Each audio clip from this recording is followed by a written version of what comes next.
Hello friends, welcome to online guru platform पे आपका सहर्ष स्वागत है। Today's our topic of discussion is inhibitors of cellular respiration as well as the mechanism of the cyanide poisoning. First of all, we are going to discuss what is cellular respiration. The respiration which is going to take place inside our cells at a molecular level is called as cellular respiration. It will comprise of three steps or three phases. First one is glycolysis, followed by citric acid cycle, and finally it is oxidative phosphorylation, also known as electron transport chain, which is going to take place inside our mitochondria of the cell. These inhibitors of the cellular respiration, they are also known as metabolic poisons. Why it is so? Because they are going to inhibit the process of cellular respiration. Cellular respiration process is being used or utilized for the formation of ATP. So these metabolic poisons are going to inhibit the metabolic processes in the generation of ATP. Hence they are called as metabolic poisons. And also we are going to see the actual process or the mechanisms of the cyanide poisoning. First of all, we are going to discuss the three steps which are being involved in the cellular respiration process. First one is glycolysis. Here it is glycolysis. In this, what will happen? The glucose molecule, which is a 6-carbon molecule, is going to break down into pyruvate, which is a 3-carbon molecule. This pyruvate is further going to break down into acetyl-CoA in citric acid cycle, and this particular acetyl-CoA is 2-carbon molecule. Finally, CO2 is going to get released. From where this CO2 has come? CO2 has come from the breakdown of the carbon chain. This carbon is coming from the source, that is glucose, and the net production of the ATP in this glycolytic pathway or glycolysis, it is about 14 molecules of ATP. Here it is 14 molecules of ATP. Then next phase is citric acid cycle. It is also called as Krebs cycle or tricarboxylic acid cycle. In this cycle, what will happen? In this cycle, there is breakdown of acetyl-CoA to give NADH as well as FADH2 molecules along with one molecule of ATP, and the net production of the ATP in this process is about 24 molecules of ATP. Then finally, the third and the final step of the cellular respiration process is oxidative phosphorylation. Why it is called as oxidative phosphorylation? Because there is a oxidation of the NADH as well as FADH2 molecules. NADH as well as FADH2 are the electron carriers or the electron carrying molecules which are going to carry the electrons along with them. From where they are produced? NADH as well as FADH2 are being produced from the citric acid cycle as well as glycolysis. And this NADH2 and FADH2 are going to get oxidized, means they are going to donate the electron as well as protons to the complexes of the mitochondrial respiratory chain, which are going to accept these high energy electrons. Along with it, there is also some free energy which has been acquired by these complexes. Therefore, this free energy is being utilized by these complexes of the respiratory mitochondrial chain to pump the protons which are present in the matrix of the mitochondria to the intramembrane space of the mitochondria. Then what will happen? There is a generation of proton gradient in the intermembrane space. Then what will happen? Due to huge concentration of these protons, the downhill transport of these protons are going to be move on along with the ATP synthesis enzyme. As you know, the inner membrane of mitochondria is not permeable to protons. Hence, the actual protons are going to move along its concentration gradient, that is downhill transport, through the enzyme ATP synthesis. And the energy which is being released during this downhill transport of protons is being utilized by the ATP synthesis enzyme to bind ADP molecule to the inorganic phosphate to form ATP. This is how the entire process of formation of ATP is going to take place inside our cells, that is especially in our mitochondria of our cells. Hence, mitochondria is called as powerhouse of the cell. In oxidative phosphorylation, there is also oxidation of the molecules to give electrons along with the free energy to the complexes, and phosphorylation means there is an addition of phosphate group to the ADP molecule so that ADP can find bound with phosphate to form ATP. Why we are speaking ATP is necessary? It is a source of energy. Why glucose cannot be directly utilized by our cells? as a source of energy? I'm going to tell you this answer. See here, when we are going to take this glucose, it is a very large molecule and it is not directly going to give us energy, but it has to break down into ATP, means ATP formation, so that this ATP can be utilized as a source of energy. Imagine like this glucose is a US dollar. US dollar cannot be spent. We cannot purchase anything in India by US dollars, but we have to convert this US dollar into rupees, so that these rupees can be utilized for purchasing anything in our India. Like this, similarly, glucose is an external molecule. It cannot be directly utilized by our cells. It has to be broken down into ATP, so that this ATP can be utilized by our body as a source of energy. But we are always speaking like that ATP is a source of energy, ATP is going to provide us energy. How it is going to provide us energy? We are actually going to see it. See here, ATP, it will contain adenosine bound to ADP. First of all, we are going to discuss what is ADP, adenosine diphosphate. This is a adenosine which is a nucleoside. Adenosine is a nucleoside which is bound to two phosphate groups. This is ADP.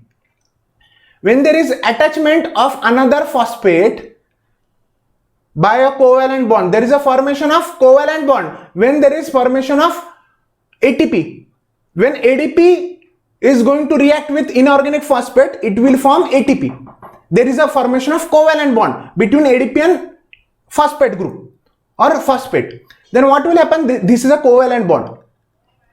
When there is lysis, when there is breakdown of this covalent bond, it is going to release a huge amount of energy. There is a huge surge of energy which is being released when the covalent bond between the third phosphate, which is this covalent bond between the third phosphate and ADP molecule is being broken down.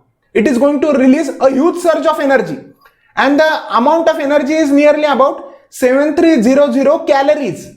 Such a huge amount of energy has been released during the breakdown of ATP. And who is going to conduct the breaking down of the ATP? It is ATPases, sodium potassium ATPases, which these are the enzymes or the pumps which are going to cleave or break down the ATP to release the energy. And mostly the energy is being used during the active transport of the molecules against their concentration gradient. This is how the actual process is going to take place inside our cells. See here, when we are going to take the glucose, it is with the help of glucose transporter, glucose will go into cytoplasm, and there is a glycolytic pathway which is going to take place. This glycolysis is going to break down the glucose into the pyruvate, and this pyruvate will go inside the mitochondria to form acetyl-CoA. This acetyl-CoA is going in the electron transport chain in the mitochondria itself to form ATP molecule, which is being utilized by the cells for their functioning, for their conduction of normal physiological processes, which is going to take place in our cells.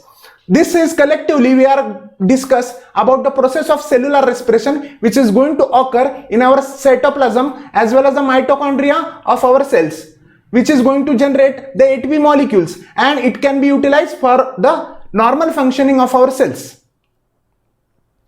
We are going to discuss the role of mitochondria in the power generation. See here, mitochondria is going to provide some enzymes. See here, this is a mitochondria. This is having some enzymes. In this, these enzymes are responsible for conduction of citric acid cycle as well as electron transport chain, that is oxidative phosphorylation. When the enzymes are not present, then this cycle cannot run. Also, this electron transport cannot be taken place. Hence, the enzymes are functional in the mitochondria itself. Then it is also going to provide the actual complexes. These are the complexes which are present in the mitochondria. They are going to provide the electron transfer chain, means the electron transfer reaction are going to take place in these complexes. Then we are going to discuss the complexes which are going to transfer the electrons which are present in the mitochondrial membranes. Okay, then see here, first complex, complex 1. There are totally 5 complexes. This is complex 1, then complex 2, complex 3, complex 4 and complex 5. This is complex 1, this is complex 2, this is complex 3, this is complex 4 collectively, and ATP synthase is complex 5, which is actually going to conduct the process of ATP production. This is the outer membrane of mitochondria. This is the actual intermembrane space where the actual protons are going to be accumulated by the proton gradient, and this is the mitochondrial matrix from where the protons are going to be transported into the intermembrane space. And this is the actual structure of mitochondria. This is the inner membrane of mitochondria. We are going to discuss the actual process of cellular respiration, how it is going to take place. See here, NADH obtained from Krebs cycle or TCA cycle. FADH is also obtained from TCA cycle or Krebs cycle. When this NADH is going to get oxidized, oxidation is a process in which there is a donation of electrons or there is a donation of protons with the help of enzyme. There is some enzyme which is present here. It is called as NADH dehydrogenase, which is going to remove this hydrogen from this NAD, and it is going to get oxidized to form NAD plus. Then it has donated the proton. Also it has donated the high energy electron to these complexes. While oxidation of NADH to NAD, there is a donation of the high energy electrons to the complex 1. Complex 1 has received the high energy electrons. Along with these electrons, there is also some free energy. This is a free energy. Free energy is an energy which is present along with this high energy electrons. Hence, the complex 1 has now received the free energy along with the electrons. Then what is the function of the complex 1? It has acquired energy. Now what is it is going to do? It is going to pump the protons which are present in the matrix. This is the matrix. Here are some protons. There is excess concentration of protons in the matrix initially. These protons are going to transported or pumped into the intermembrane space. This is the intermembrane space of mitochondria, thus creating a proton gradient. Now it is a turn of FADH2 to get oxidized. FADH2 is going to donate its protons, along with it is also going to donate its electrons to the complex 2, and it is going to get oxidized to FAD molecule. Then these electrons will also have some free energy. It is going to be, this free energy is been acquired by the complex 2, but complex 2 is not directly going to generate a proton gradient. Instead, it is going to donate the electrons to the Q subunit of the complex 2. Q subunit is also called as ubiquinone. Ubiquinone is going to receive the electrons from both complex 1 as well as complex 2. Complex 1 and complex 2, which are going to transfer or donate the electrons, are being accepted by the ubiquinone, that is indicated by Q. Also, it is going to acquire some free energy, but it is not going to pump any proton. Instead, it is going to donate the electrons or transfer the electrons to the complex 3. Now complex 3 has the electrons which is coming from ubiquinone, that is Q, and along with it, it is also having some free energy. This free energy is being used or utilized to pump protons from the matrix to the intermembrane space, and this complex 3 is going to perform this function of pumping the protons. And then now these electrons needs to be transported to the cytochrome C oxidase. This is an enzyme. It is a component of complex 4. Then it is going to receive the electrons and it is going to transfer the electrons to the complex 4. Now complex 4, it is not going to further transfer the electrons to the complex 5, but instead it is going to donate the electrons to the oxygen. Oxygen is a final electron acceptor, because oxygen is going to get reduced by acceptance of electrons. The process of acceptance of electrons or protons is called as reduction. Hence, these protons are finally going to be accepted by the oxygen, and oxygen is going to get reduced till all the electrons are being accepted by the oxygen molecule. And this oxygen is going to react with the protons to form H2O molecule. This is how the electron is going to finally accept all the electrons which are moving or transferring through this complexes present in the mitochondrial respiratory chain. Then what will happen? This complex also received the free energy along with electron. It is also going to pump the hydrogen molecule, that is protons, in the intermembrane space. Then see here, there is huge proton gradient. Large concentration of protons are being present in the intermembrane space, but these protons cannot move through this membrane.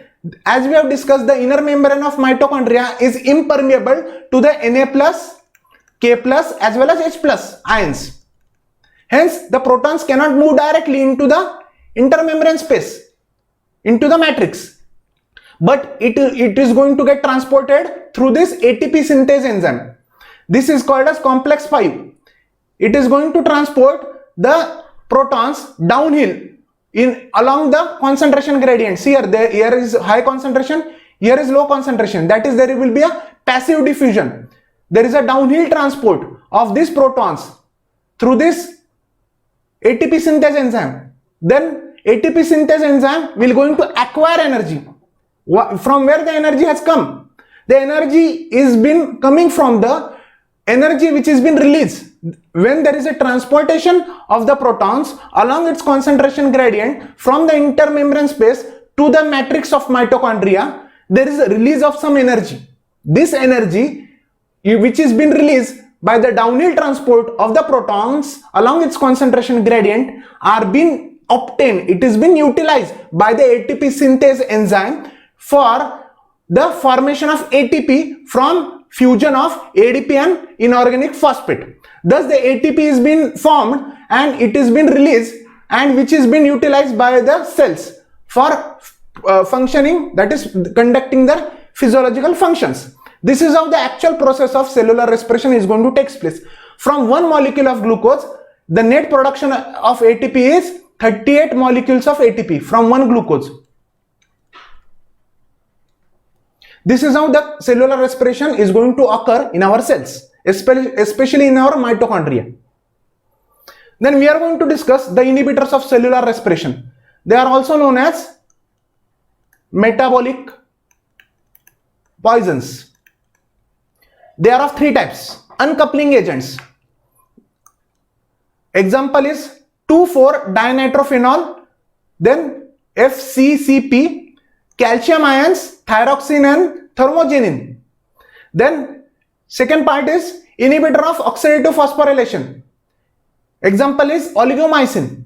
Then electron transport inhibitors, which is going to inhibit the process of ETC. Example is rotenone, antimycin, cyanide and melonate, that is succinate dehydrogenase inhibitor. Let us see the details of these types. First of all, we are going to discuss the uncoupling agents. What is uncoupling agents? We are going to discuss now. See here, when the process of proton gradient formation is going to take place here, these complexes are going to pump the proton inside the intermembrane space from the matrix.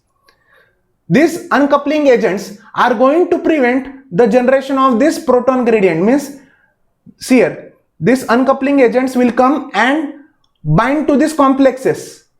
These complexes are now blocked with the help of this drug. It may be any uncoupling agent. This uncoupling agent is going to inhibit the complexes to transmit the hydrogen to the intermembrane space. Means hydrogen are not going to transported from the matrix into the intermembrane space of the mitochondria. Hence the actual proton gradient is not formed. And when the proton gradients are not formed, the ATP synthase enzyme is not going to get the energy by the downhill transport of the protons. Hence it is not going to bind ADP with inorganic phosphate to form ATP. And hence the ATP production is not going to take place. In this way, the protons are also pumped back into the mitochondria. Not only, see here, it is going to inhibit the complexes, still some complexes can pump the protons inside the intermembrane space from the matrix. Then the protons which are being pumped into the intermembrane space are going to back transported into the matrix. See here, there is again retransportation of the protons from the intermembrane space to the matrix of mitochondria with the help of these uncoupling agents. This is how they are going to inhibit the actual process of oxidative phosphorylation. and it will prevent the transfer of electrons along the complexes in the respiratory mitochondrial chain. Then next point we are going to discuss ATP synthase inhibitor. The inhibitors which are going to inhibit specifically the enzyme, that is ATP synthase. Example is oligomycin. See here. What is the function of oligomycin? How it is going to act? What is the actual mechanism? Oligomycin is going to bind to the F0 subunit of the ATP synthase enzyme. See here, this is a F0 subunit. It is when the protons are going to come inside this F0 subunit through the A subunit of F0. F0 consists of A, B and C subunits. When these protons are going to come through this A subunit, what will happen? This C subunit is acting as a rotor. It is going to get rotated due to the force or the pressure of protons which are moving through this C subunit. It will act like a turbine. This turbine is going to rotate, and when the C subunit is going to rotate, the gamma subunit of the F1 complex is also going to get rotated, and there is a change in the conformation of beta subunit. And what will happen? The ADP molecule is going to tightly bound. There is some pressure which is being generated. ADP molecule is going to tightly bound with the inorganic phosphate, and it is going to form ATP, which is being released. In this way, the actual molecule, that is ATP molecule, is going to release from this beta subunit. In this way, the actual cellular respiration is going to take place. But when this oligomycin is going to bind to this C subunit, the protons are going to come through the A subunit, but they cannot rotate this C subunit by 120 degrees. And when the C subunit is not going to rotate in 120 degree, there is no rotation of the gamma subunit. This gamma subunit is also not going to get rotated. Hence, what will happen? There is no change in the conformation of beta subunit, and there is no formation of ATP. ATP is not formed. Hence, the ATP synthase enzyme is going to get dysfunctional, and there is no production of ATP. Ultimately, as there is no ATP, there will be lack of energy, and the cell will die due to lack of energy. It cannot function its normal physiological processes. Then we are going to discuss the next example of the ATP synthase inhibitor. It is dicyclohexyl carbodiamide. It is also an inhibitor of ATP synthase. It is also going to bind to the F0 subunit, which is going to prevent the flow of this is protons. It is protons. It will prevent the flow of protons through the ATP synthase enzyme. So that due to the force of when the protons are going to come and collide with this particular C subunit of the ATP synthase, it is going to drag, it is going to rotate the particular ATP synthase enzyme, and hence due to generation of this energy, it is going to rotate, and the gamma subunit will also rotate, leading to change in the beta conformation of the beta subunit, and hence there is a production of ATP. Then miscellaneous inhibitors. These are some inhibitors which are also going to produce the inhibition of the ATP synthesis. First one is carbon monoxide. Carbon monoxide means CO. It is only having one oxygen. That's why it is called as monoxide. It is going to bind to the complex 4 of ETC. Complex 4 of ETC. It is consist of cytochrome C oxidase. When the complex 4 of ETC is going to get inhibited by carbon monoxide, then what will happen? The electrons are not going to transported to the oxygen, which is a final electron acceptor. Oxygen is not going to accept the electrons from complex 4 due to this carbon monoxide, and hence the actual process of generation of proton gradient inside the intermembrane space, it is not going to take place, and hence there is no protons available to rotate this F0 subunit of the ATP synthase enzyme to form ATP, and there is no generation of ATP. Then next one is amobarbital. Amobarbital is a general class of it is a derivative of barbiturate class. It is going to inhibit the complex 1 of ETC.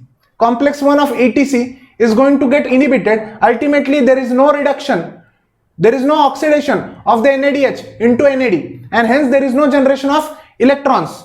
The complex 1 is not going to receive the electrons, and also it is not going to receive any energy, free energy, to pump the protons from the matrix to intermembrane space of mitochondria.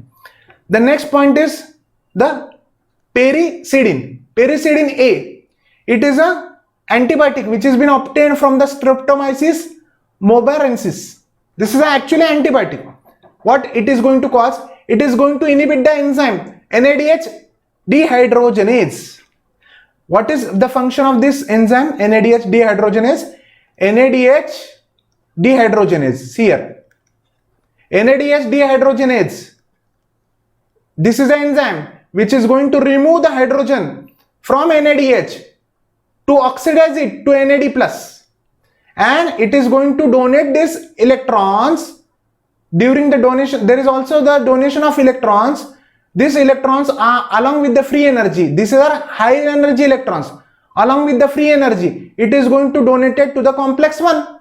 Thus, this complex 1 has acquired energy due to this free energy or high energy electrons. It is going to transport the protons from the matrix to intermembrane space, and this process is going to get inhibited when this particular NADH dehydrogenase enzyme is being blocked. It is being inhibited by the antibiotic that is called as pericidin A. Then thus there is no production of ATP because the electron transport chain is being inhibited ultimately. Therefore the ATP synthesis is dysfunctional. It is not going to perform its normal function, and there is no production of ATP. The next point is demerol. It is going to inhibit the complex 1. Similarly, like this only, it is going to ultimately prevent the transfer of electrons from one complex to another, and there is no proton gradient and no ATP synthesis. Next point is 2,4-dinitrophenol. It is going to bind to, it is going to act like a proton ionophore. It is going to bind to the proton ionophore. It is going to inhibit the process of proton gradient generation. See here, what will happen? This is a mitochondrial matrix. This is a complex 1. This is mitochondrial matrix. This is intermembrane space. This is the actual membrane, inner membrane of mitochondria. This is a complex 1. What will happen? This dinitrophenol, that is 2,4-dinitrophenol, is going to bind with this membrane of mitochondria. It is going to generate, what will happen? Generally this membrane of mitochondria is impermeable. The H plus ions are not going to move directly into intramembrane space from the mitochondria because this particular membrane is impermeable to sodium, potassium and H plus ions. Therefore it has to move through the complexes, that is complex 1, complex 2, complex 3, complex 4 likewise. Okay, then what will happen? These protons are impermeable to this membrane, but this dinitrophenol, what will happen? The complex 1 is, and as well as complex 2 are, and the remaining complexes are going to transport the protons into the intramembrane space from the matrix of mitochondria. But what this ionophore is going to do, that is proton ionophore is going to get generated.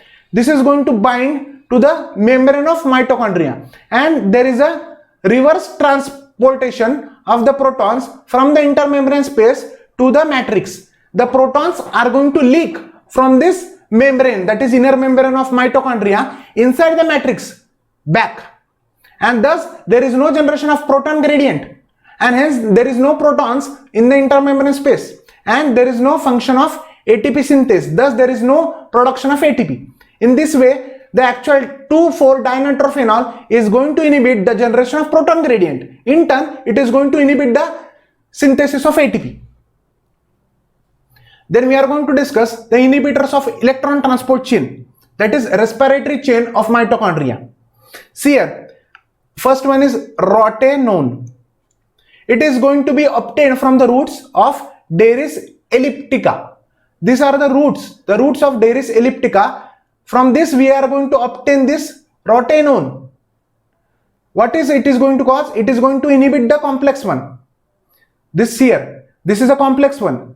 NADH is going to oxidize to NAD plus. It is going to donate the electrons along with the free energy, which is going to be taken up by this complex 1 to pump the protons. But when this rotenone is going to bind to this complex 1, this complex 1 is not going to convert NADH into NAD plus, and this complex 1 is not going to get any electrons along with the free energy to pump the protons into the intermembrane space. Thus, the actual process of electron transport chain is going to halt. It is going to get inhibited at the first point itself by the inhibition of complex 1 of the mitochondrial respiratory chain. Thus, there is no production of ATP. Then antimycin, it is a secondary metabolite. What is secondary metabolite? The metabolites which are produced during the normal metabolic processes in the plants, which are going to have a defensive action in the plants, but it is having a different pharmacological actions or activity or effect in humans. This is what is called as secondary metabolites. These are mostly obtained from the plants. Then secondary metabolites are being obtained from the Streptomyces bacteria. This is the type of bacteria from which the antimycin we are going to obtain. What it is going to inhibit? It is going to inhibit the cytochrome C oxidase enzyme. This is present in the complex 4. Then binding of antimycin to this cytochrome C oxidase enzyme is going to prevent the transfer of electrons from complex 3 to the complex 4 and finally to the electron. Then what will happen? There is no generation of proton gradient. The protons cannot be pumped into the intermembrane space, and ATP synthase is also not going to get function, and ultimately there is no ATP produced due to this binding of antimycin to the cytochrome C oxidase. The next is Melonate. It is also called as succinate dehydrogenase inhibitor. It is a competitive inhibitor of the enzyme, that is succinate dehydrogenase, that is complex 2. What will happen? This is the actual succinate dehydrogenase complex. When this drug is going to block this enzyme, this complex, then what will happen? The electrons from 1, that is complex 1, are also from the complex 2 are not able to transport. The electrons cannot be transported to the complex 3. Therefore, complex 3 is not able to receive the electrons along with the free energy, and there is no generation of proton gradient, and there is no net production of ATP. In this way, the actual enzyme is going to get blocked by the help of this Melonate. See here, this is the endogenous substrate or endogenous ligand which is going to bind to the enzyme, that is succinate dehydrogenase. Which molecule is going to bind? FADH2 is going to be converted to FAD plus with the help of enzyme succinate dehydrogenase. Succinate dehydrogenase is going to remove this hydrogen, that is proton, and it is going to oxidize into FAD plus.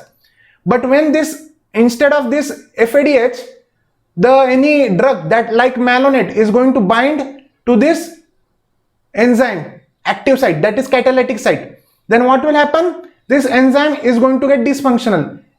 This enzyme is going to get dysfunctional and it is not going to function, and it is going to get inhibited. Therefore, the FADH2 will not going to get oxidized. It will remain as it is, and there is no transfer of the electrons to the complex 2 or complex 3. Ultimately, there is no generation of proton gradient, and the entire process of ATP production is going to get failed. Then, actually coming to the main topic, the cyanide poisoning.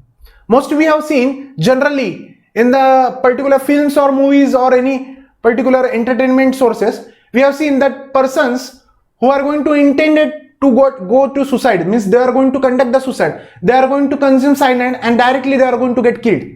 Is it very fast? In seconds the person are going to die.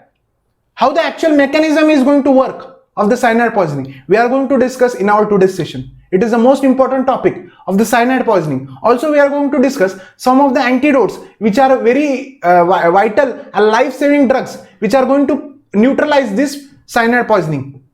See here, cyanide, what is cyanide? Cyanide is being denoted by CN. See here, cyanide is being denoted by CN. This cyanide is going to bind to the cytochrome C oxidase enzyme, which is primarily responsible for the electron transfer reactions.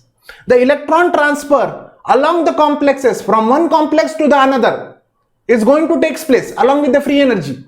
But when the cyanide is going to block this cytochrome C oxidase enzyme, then the electrons are not transported to the complex 4 and ultimately to the oxygen. Then what will happen? there is an inhibition of the electron transfer reactions, and thus there is no generation of proton gradient. Ultimately, the ATP synthesis is not going to take place. Let us see how it is going to inhibit the particular cytochrome C oxidase enzyme at a molecular level.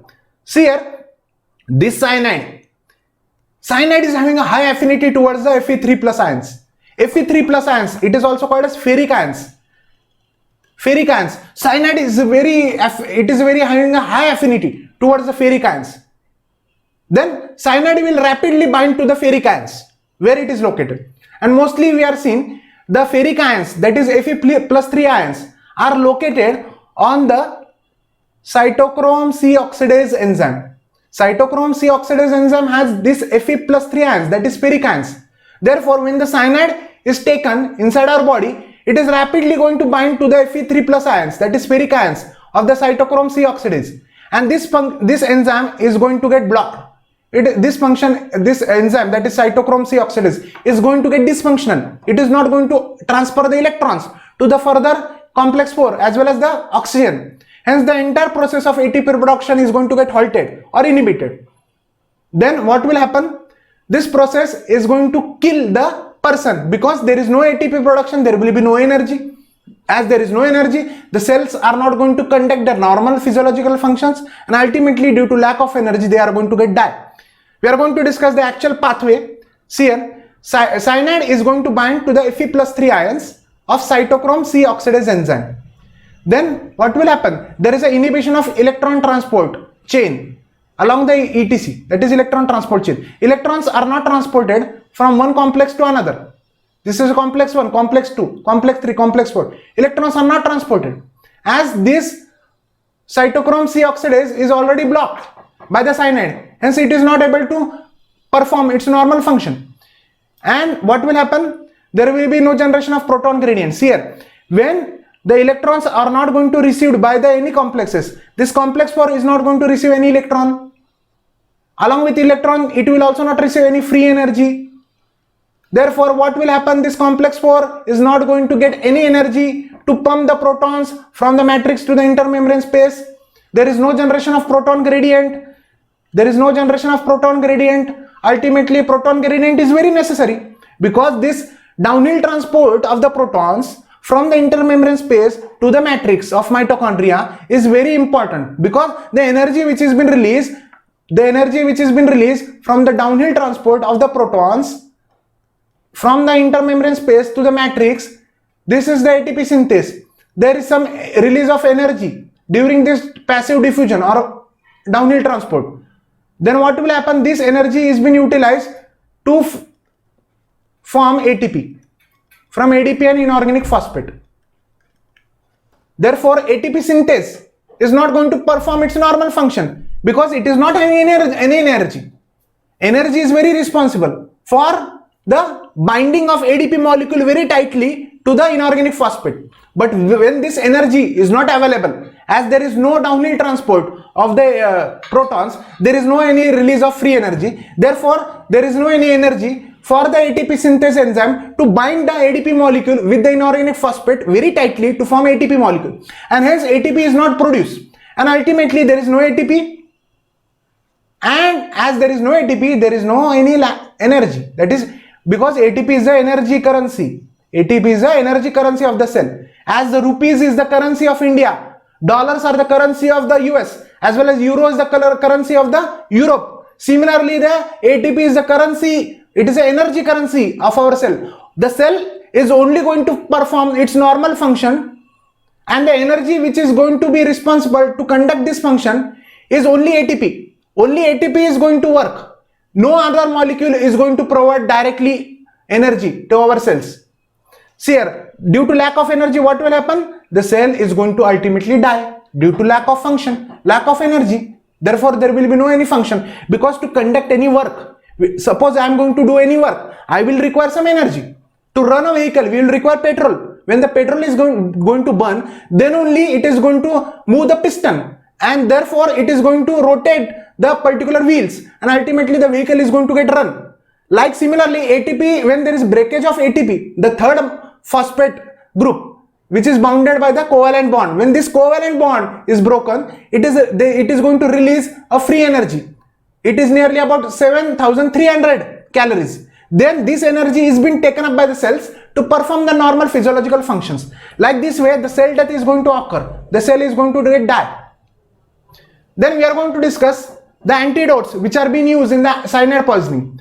They are sodium nitrate and sodium thiosulfate. First of all, sodium nitrate is given, followed by immediately sodium nitrate, that's sodium thiosulfate. See here, what will happen? Sodium nitrate. What is the function of sodium nitrate? Sodium nitrate is going to convert the hemoglobin, which is present in a ferrous form. The hemoglobin is normally present in a ferrous form. It is ferrous Hb, that is ferrous hemoglobin. This sodium nitrate is going to convert this ferrous form of hemoglobin, that is normal hemoglobin, into methemoglobin. Methemoglobin is a ferric form of hemoglobin.